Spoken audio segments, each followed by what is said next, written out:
Ladies and gentlemen, please welcome to the stage President and CEO of FamilySearch International, Steve Rockwood.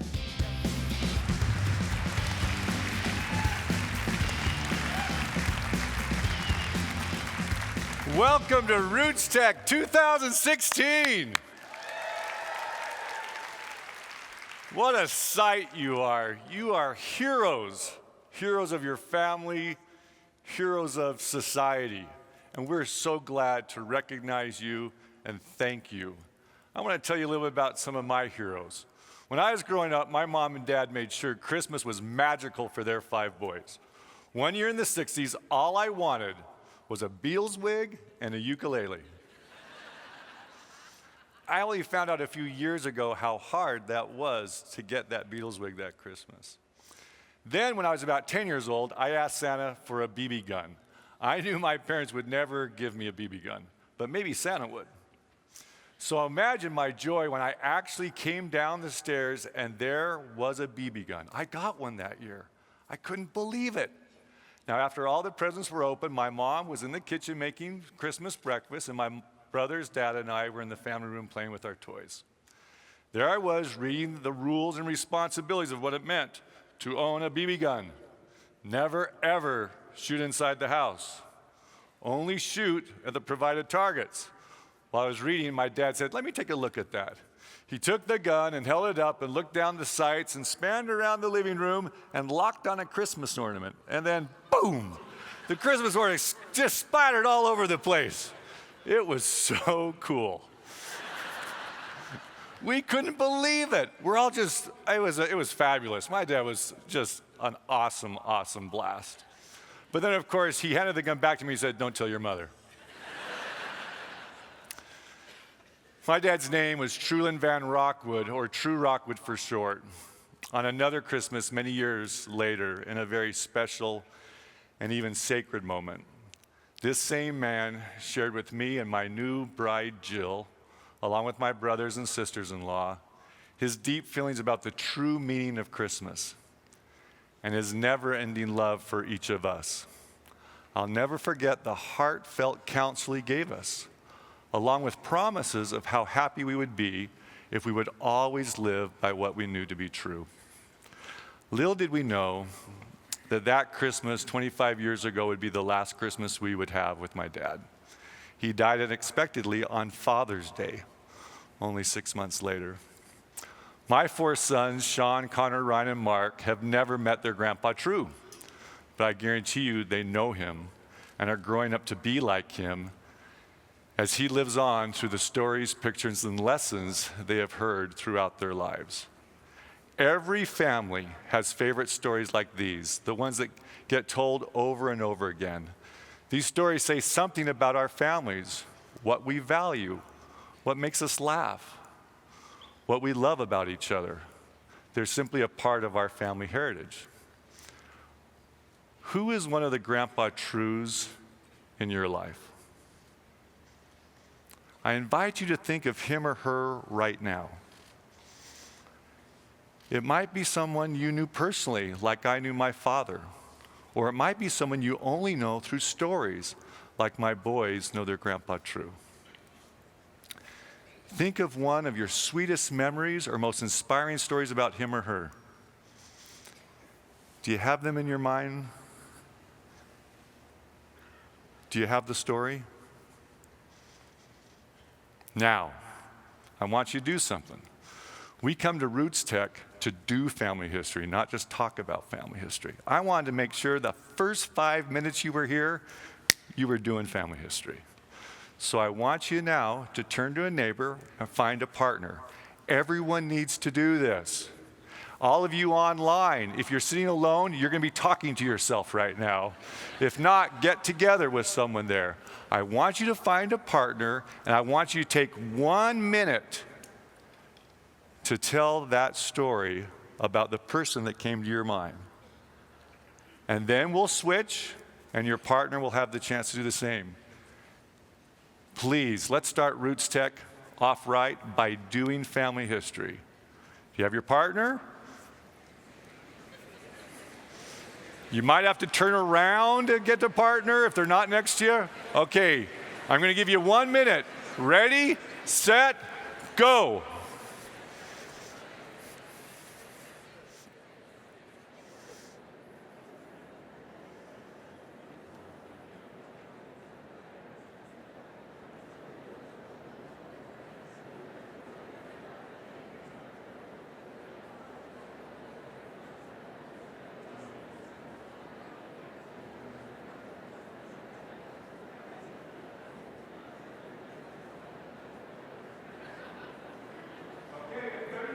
You're going to switch. You have 30 more seconds, the first partner.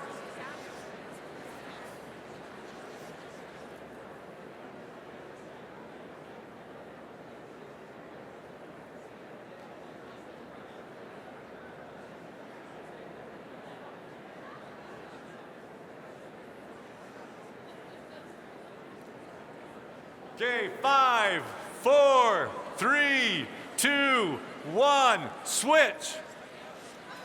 Ready, go.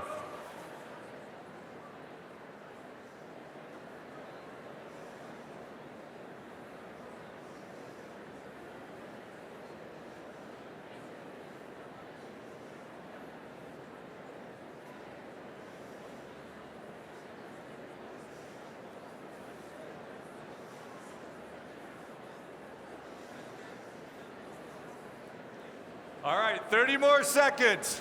Okay, well, you can do this.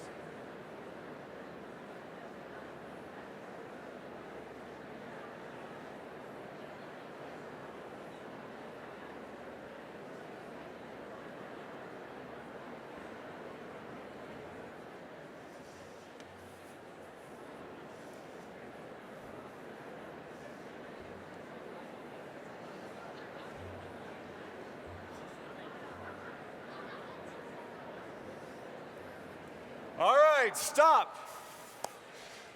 Very good. How did it go?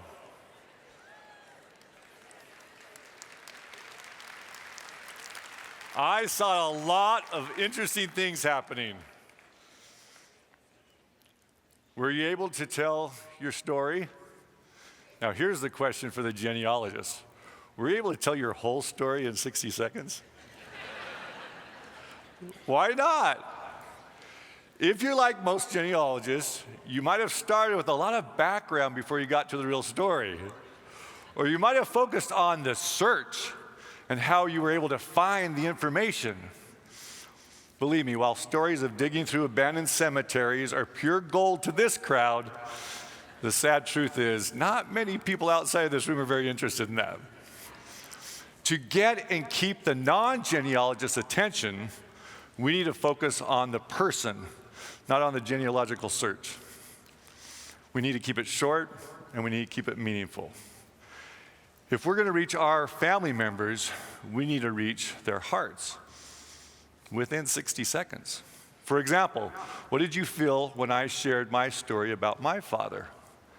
How did you feel when you told your family story? As I've traveled around the world, I've asked people to describe in just 1 or 2 words their feelings when they share stories or do other forms of family history. The answers are common and universal around the world. It doesn't matter where I am. Undoubtedly, I will hear words such as love, joy, peace, happiness, inspiration, connectedness, belonging, indebtedness, remembrance. Sometimes even sadness, but usually that sadness is accompanied by inspiration, admiration, and desire. Did you just feel some of those feelings? These feelings are powerful, and I have found that they're universal. They are core and profound. Even if our family situations are less than ideal, once we start talking about past family members, we often feel this sense of belonging and love. You know these feelings. You have felt something that has inspired you to make the effort to come to RootsTech. I believe you're inspired, and I believe you can be inspiring to your family members. especially the young people in your family who so desperately need to feel what you have felt and be blessed by what you know. Your family needs what you have. As Bruce Feiler will tell us in the next presentation, psychologists have found that children who have a sense of strong family heritage are much more resilient than those who don't, much better able to weather difficulties and overcome challenges. As an industry, we've made great strides in connecting you with other enthusiasts to collaborate in this work. Sometimes we'll help you find that cousin on the other side of the world who is also an enthusiast. But what about your family members right there who you know well, might be inside your own home, that aren't that excited about family history? You've probably already tried to get them interested in what you're doing. Maybe you need to figure out how to make family history more relevant to what they're doing. At FamilySearch, we want to make it easier for you to reach, sure, your distant cousins who are enthusiasts, but also your living family members, and help them feel the benefits of family history. To do this, our vision and initiative is to continuously improve the following 5 types of experiences. Now, believe me, you all know there's 101 ways to feel the feelings that we just talked about through family history. But we've kind of categorized those into 5 types of experiences so that you can find your ancestors and strengthen your living family members as well. The first experience are discovery experiences. We have seen great things happen in our family discovery centers. And you may have noticed that we're tearing up the first floor of the Family History Library to open it up for more families to engage in these discovery experiences together. For years, we've been trying to make family history more of a family affair. We've seen a 482% increase in teenagers using FamilySearch, a whole new generation discovering their family connections. Second, family trees. We now have 1.1 billion unique names in the worldwide family tree on FamilySearch.org. And we've expanded it even further thanks to our agreements with Ancestry, MyHeritage, Find My Past, and the New England Historic Genealogical Society. Searchable records, and notice I use the term searchable. We have over 580 million records online, and we keep getting more. This year we published over 117 million names from obituaries thanks to many of you indexers.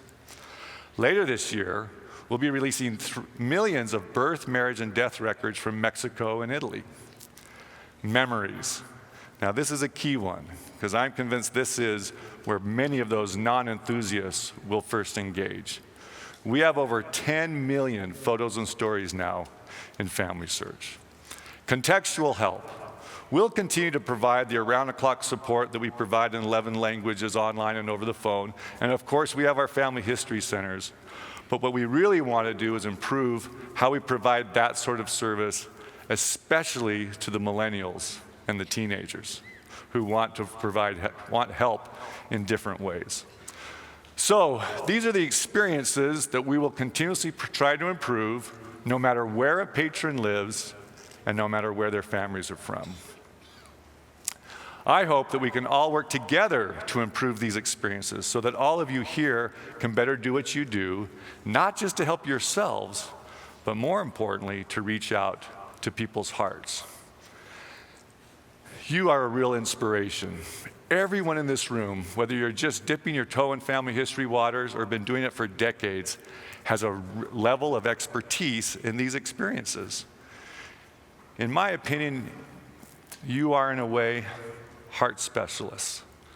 Heart specialists for society, and most importantly, heart specialists for your family. I would go as far as to say you are the heart doctors of your family. When I was young, my heart was so weak I could barely walk up the hill between my house and the school. I had open heart surgery when I was 8 years old, and it changed my life. I stand before you today thanks to skilled heart specialists who saved my heart and saved my life. You may have thought you came to RootsTech to see the latest apps and technology, and you did. But RootsTech is so much more than that. It's a gathering of heart specialists. This is a train-the-trainer convention of thousands of family history heart doctors, All of the vendors and booths and classes are here to help you better touch the hearts of your family members and of society with family history. You are the heart doctors of your family. So I think we should be dressed for the part. When you sat down, you probably noticed the surgical mask on your chair. This is not a commentary of the air quality here. It's to get you dressed up for your role as heart doctor. So remember, family history is something we do. We don't just sit there, right? So go ahead, put on your masks, because we want to show the world, as the cameras span the audience, just really who you are. Don't be shy. This is your role, so go ahead and look the part. You look awesome. Look around. All of us here have learned or are learning the skills that connect our families' hearts to our ancestors and maybe even help heal their hearts. Thank you. Now you can take that off if you want, or you keep it on the rest of the day. That'd be awesome. But how are you and I going to gain the family's interests so that they'll actually let us touch their hearts? Now, when I was a boy, I did not want anyone messing with my heart. I wanted to be outside playing with my friends on my new cool Schwinn bike, which, by the way, that was Christmas morning when I got that bike, with the cool banana seat. I didn't have any time for anyone monkeying around with my heart. To work on my little child-sized heart, my doctors had to adjust their approach, their tools, and their skills. While I'm sure my doctor was extremely skilled and educated, he didn't try to impress me with his background or knowledge of medicine. You get the picture? He didn't try to turn me into a heart doctor in order to heal my heart. Do you get the picture? What got me to trust him were his extremely colorful and funny ties. I'm just a little boy here, right? I thought with a tie like that, this guy's got to be good. He had some very, very serious and important medicine that I needed, but because he delivered it with a dose of fun, I was all in. May I submit to you that in order for you to be effective in strengthening the hearts, especially the hearts of the young people in your family, you may need to use a different approach from perhaps the approaches you learned when you became a genealogist. Your family members most likely have neither the time nor the interest for you to monkey around with their hearts. So let's think like heart doctors here. If you have patients who are in danger of developing heart disease, do you start with a transplant? No. Or do you start with advising them to eat a little better and move a little more? Maybe you should start small and focus on reaching their hearts in ways that would interest them, that don't take too much time, and that are fun. Rather than try to teach them how to research, start with stories, like the one you just told your partner. These are the funny ties that will get them to listen and build their own family ties. Here's some real-life examples of people doing just that. Let's take a look. Story I have that I remember about my dad. My dad, or great-grandpa. My great-grandma's Elva Gertrude Anderson. When your great-grandpa and great-grandma were first dating, He was 15, and he had been working for a neighbor and put that toward an old Model A Ford convertible. We had beehives on our farm. And so in order to mow all the hay, he had to move the hives. When she was a little girl, her older brother took her to go see a production of Uncle Tom's Cabin, and he also brought along some lady friends. every time he would go down to visit her, he would try and ask her to marry him. So he worked, and the day came when he was 15. He was able to go down and get the convertible. Drove it home, and he was so excited. He wanted to show everybody. Everybody at the house was super excited to come out and see it. They disturbed the bees, and the bees came out of the hive. They were mad, and they started to chase great-grandma, and she had her hair all done up in this big high thing with a lot of hairspray, and she started running, and they were chasing her, trying to go for her hair. And while he was there, he won a box of chocolates in a raffle, and he gave them to his little sister Elva instead of the other girls he came with. But she was still in high school, and she wanted to finish school, so she turned him down 3 times and even sent the ring back, and somehow the ring would always make it back before he got there. And he parked it in the driveway there, or the lawn, and got out, and the car hadn't been driven. It had been sitting there for years and years, and then all of a sudden all these mice came and just started running out all over the lawn, and my dad's mom freaked out and ran in the house screaming and slammed the door. And that was his story about the first car he ever got. And great-grandpa was behind her, whacking her with his hat, whacking at the bees. And all the cars were driving by, and it looked like Grandpa was chasing Grandma and whacking her. And I just like that story because I think it's really cute. And if I had an older brother, I would totally want him to be like that. And then finally, the 4th time, he waited for her to graduate and then went and said, "We're getting married right now," and he wouldn't go home until she married him, and then they got married.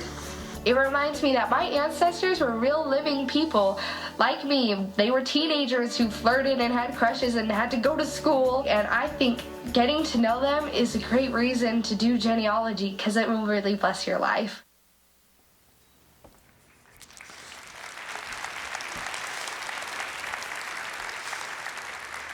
It can be that simple and that fun. Now, they all did something, though, that was significant. These people took a few minutes, not just to tell their story, but they also pulled out their phones and they recorded it. These stories now can be uploaded to FamilySearch or any other application and be saved for posterity. These people have just taken part in family history while having fun with their family. Now, I'm so excited to introduce you to a dear friend of mine from my hometown of Arvada, Colorado, Kathy Tarullo. As a longtime stay-at-home mom, Kathy recently went back to school and received her bachelor's degree in family history. And she's great at integrating family history into the everyday life of her family members. So Kathy, why don't you come on up?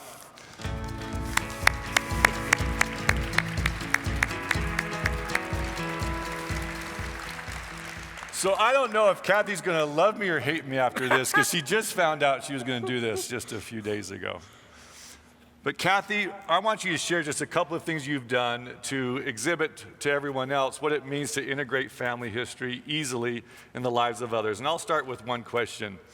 Kathy, as I mentioned, just got her degree in family history, and so we held a graduation party at her home. And when Jill and I went to the graduation party, we saw something pretty unique. Kathy, tell us what you did with just the treats at your party. Well, I wanted to share my excitement for family history, and so I decided that I would just serve treats that were significant to the people that I loved. And so one of my favorite was ding dongs. So my grandma Cox always had ding dongs in her freezer. So I had to go find ding dongs and put them out, and my kids didn't even know what ding dongs were. So we are there eating treats like you would at any party, but at every single treat we ate, we learned something about Kathy and her family. That was fabulous. Let me just give you another example of what Kathy's doing. She just told me that she's beginning a new fun project with her family that has to do with stories and family stories and the kids. Tell us what you're doing there. Okay, so I have this second great-grandpa, Stephen I. Thamer Bunnell, that was really, really colorful. And he wrote his history, and his grandkids wrote it, and I want to share it. So I decided I would make a book in poetry form, and I tried to study Dr. Seuss, but I couldn't do it like him. So I'm doing it my own way. But so it's going to be a kid's book, and my son-in-law is a great illustrator, and he's going to illustrate it for me. And I'm getting together with my 3 sisters for a quilt retreat, and I'm going to recruit them to help me write the story about Stephen I. Thamer Bunnell. Thank you very much. Isn't that great? Did you get some ideas? So Kathy, thank you very much. Now you can relax the rest of RootsTech. Yes. Don't think of the 125,000 people that just watched online. Okay. All right. Thanks, Steve. Thank you, Kathy. Kathy also is dabbling with social media to share her family history. She writes a blog and posts family history photos. She does Pinterest, and she puts stories on Facebook. You know who's really, really good at this sort of thing? It's the millennials and teenagers. These very people are trying to engage in family history without even knowing that they're doing it. I would submit to you that they are probably the most prolific journaling generation of the world's ever seen, but they call it social media. Facebook alone has over 1 billion family photos. The Chatbook app allows you to make books from your Instagram photos. In order to touch people's hearts with family history, we need to change the conversation, that maybe even the means of conversation. Rather than making family history an event or a task to be done, let's find ways just to simply weave it into everyday life. Small bites, repeated over time, will have a much bigger impact than one big time event. As your family's heart doctors, you can now start small to see big results. Now, to bring this all together, I want you to think, who in your family could really benefit from the feelings that you felt this morning? Is it a son or a daughter? A nephew or a niece? A grandson you might be concerned about? Who needs to have that strong sense of heritage? Who needs to hear that story you just told earlier? Has someone come to your mind? Are you thinking of them here? Can you feel them here? I trust that someone has come to your mind and heart. And here's my invitation. Go talk to them today, either in person or on the phone or Skype with them. What if you shared with them the story you told earlier today, so they can feel the powerful feelings of love, joy, peace, inspiration, belonging, and purpose? And when you do it, try to do it in less than a minute. Pretend that you're being charged toll charges like you used to be. Act on what you just felt and do so today. Share your story and then ask them to share their story. And watch them actually do family history right before your eyes without them even knowing it. Will you do it? Thank you. This may seem like a big task, but guess what? Just look around you. You have a whole industry and all these peers to help you support you.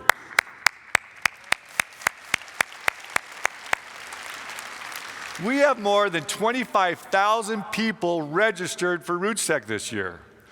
You come from all 50 states and 30 countries. More than 7,000 of you are under the age of 18.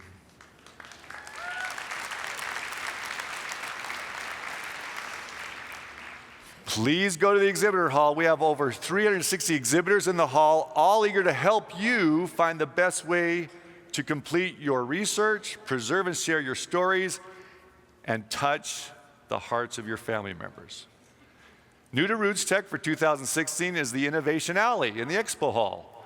There are 24 newcomers to RootsTech with new products, ideas, and technologies for the family history industry. We also have over 260 classes to help you further your family history work.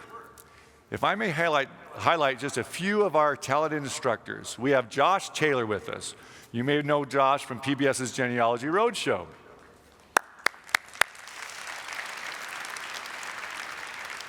Also returning this year is Judy Rushell, the legal genealogist. And we're thrilled to have Tom Jones with us this year, one of the premier genealogists in the United States. All of this is here for you to explore and learn so you can be better heart doctors. You're an inspiration. Your families need you. Society needs you. Welcome to RootsTech, everyone. Enjoy the ride.